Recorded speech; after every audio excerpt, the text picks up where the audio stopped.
All right, last Friday resource of the year today. I am going to be sharing the core guides from USBE. They released these earlier this year. The document can be kind of overwhelming. I have been using it with some individual teachers and some teams. And so I think that I have a good feel for what sections are most useful for teachers right now. So I want to share these, and then you can go kind of explore around and look at the whole document if you want. So if you go to USBE Science page, you'll see this tab that says Core Guides. And we're going to look at the chemistry core guide. So I will put a link to the page that we just came from in the video description, so you can go there. Once the core guides pop up, I would suggest opening the outline, the show document outline under the view button, because they are so huge, it'll just make it easier to navigate. And then I would also suggest looking at the introduction. And so right at the beginning, there is a really great introduction to 3D learning and to phenomenon-based instruction. So if you have been doing this for a while, this is a great review. It's nice and short. If this is new to you, this is a really great introduction. So again, to open this outline over here, it's under the view.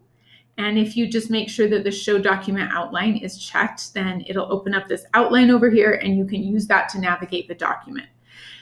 So there's the introduction, and then each standard has several pages where it's been broken down and a lot of information has been given. We are going to look at Chem 4.4 as our example for right now. So when you open it up, you've got the standard here, and above the standard is the Strand paragraph. So this is the paragraph when you open up the standards. Each strand, there's a paragraph at the top before you get to the standards, and everybody kind of ignores that paragraph. It can be really helpful, though, in understanding why the standards are grouped the way that they are and how the standards in that strand fit together. And so I picked 4.4 intentionally because this is one that chemistry teachers, I've heard a lot from this year about why is the standard in Strand 4. It should be in Strand 1, because in Strand 1, we do radioactive decay, we do all those nuclear pieces, and then all of a sudden we have this standard that seems really random pop up in Strand 4 that goes back to these ideas about nuclear energy and what's going on in the nucleus of the atom. If we look at the strand paragraph, though, it can help us make sense of how these are arranged and why they're arranged like this. And so in Strand 4, all of these standards are about energy, and they kind of culminate in these last standards that are about engineering design solutions for societal energy demands and needs and problems. And so all of these standards looking at different at energy in different chemical systems at different scales help us be able to do this engineering piece at the end. So that strand paragraph at the beginning can be really useful in understanding why standards go together. So this is one piece you might want to look at, especially if you have standards that are grouped together and it doesn't seem like they really go together or they're separated weird. So the strand paragraph is one thing that you might want to look at in these core guides. The second thing that I would suggest is to kind of scroll past this first table, and then there is this first bulleted list that says 3D student expectations. So this is where it breaks down each part of the standard and gives us a list of exactly what this should look like. So for this one, the practice is constructing explanations, and it gives me this list of what this looks like for this standard. And it does the same thing for the cross-cutting concept and for the core idea. So it tells me exactly what core ideas my students should be learning and figuring out and applying. So the 3D student expectations is another section that I think can be really helpful in unpacking standards and writing assessments and in guiding your classroom instruction. And then I'm going to skip down from there to the very end of this standard. So there are the last two sections are the other sections that, as I've been working with teachers and we've kind of been using these a little bit, that have come up as helpful. So one is this academic language section. So this section gives a lot of sentence frames that can be used to help guide teachers in understanding what to teach. They can be used on assessments. They can be used during classroom activities and during student discussions to facilitate those and help students be able to talk academically about the concepts that they're learning and figuring out. And then there's also a vocabulary list.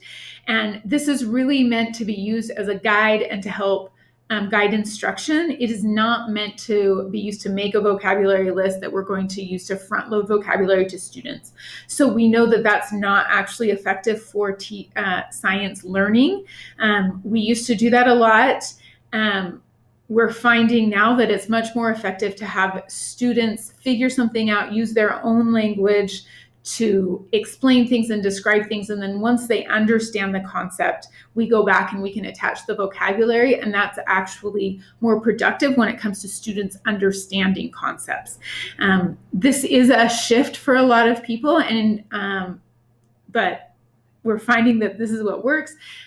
Also, if you look at the newest WIDA guidelines and resources, they are also saying, even for ESL students, we don't front load vocabulary. We work with them to help them understand and communicate ideas using what language they can, and then we can go back and attach those words. So vocabulary list is there, so just be intentional and thoughtful about how you use that. And then the last section is about assessment. It starts with a list of phenomena that might work with this standard. So the phenomena could be used during classroom instruction, or they could be used to develop a phenomenon-based assessment. And then after that, it goes through and delineates exactly what I should be looking for, what my students should be able to do. So because this standard is one that's on constructing explanations, it tells me this is the type of evidence that students should be using. And so this is a good guide for me that during our classroom activities during this unit, this is the kind of evidence that students should be encountering and collecting. And then they should be expected to use that on their final assessment. And then in the reasoning section, it gives me the core ideas and how students can be using those core ideas to explain how their reasoning support or how their evidence supports a claim. So just as one more side note, as you're using these, the same resources that were used to develop the core guides were used to develop our district proficiency scales. So they should align really well because they were both made using the same documents. The core guides have more detail in them. And there are some teams that took the most rigorous pieces of like the practices and popped them into the level 4 on our proficiency scales. And so as you're looking at these, make sure you're also referencing our proficiency scales to see which pieces fall into which proficiency level. So last thing about these is that they are all brand new, and there is a feedback form on the front page. So if you're using these and there is something that you think would make them easier to use, if there's information that looks like it needs to be changed, if you have a phenomenon to suggest, use that online feedback form to provide them some feedback.